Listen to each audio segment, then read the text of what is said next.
याच्याबद्दल सर्व लोक बोलत आहेत की वाल्मिकी कराडाचा हा मास्टर माइंड होता. त्याच्यामुळे त्या पद्धतीने चौकशी झाली पाहिजे आणि कोणालाही वाचवण्याचा प्रयत्न हा सरकारने करू नये आणि तशा पद्धतीचा काही लोकांना वाचवण्याचा प्रयत्न सरकारच्या माध्यमातून होत आहे. दिसत आहे ते आता राज्य शासनाने ठरवायचं, त्यांच्या पक्षाने ठरवायचा विषय आहे. आमचं एकच म्हणणं आहे की जो कोणी दोषी असेल त्याच्यावर कारवाई झाली पाहिजे.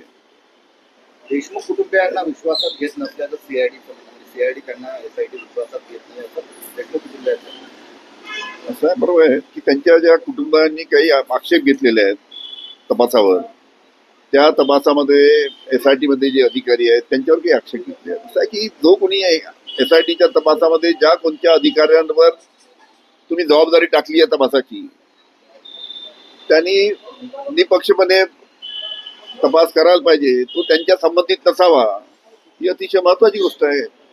इतक्या मोठा आक्रोश संपूर्ण महाराष्ट्रामध्ये होत असताना बीडच्या प्रकरणामध्ये राज्य शासन फक्त बघ्याची भूमिका घेत आहेत, हे अतिशय दुर्दैवी आहे.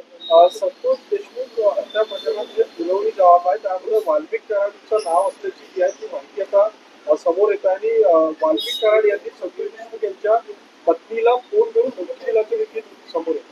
ठीक आहे ना, चांगली म्हणजे असे जर संपूर्ण जे प्रूफ जर पुढे आलेत आणि सगळ्यांचं म्हणणं आहे की याच्यामध्ये वाल्मिकी कराड हाच सगळ्यात मास्टर माइंड होता, यांनी सर्व घडवलं.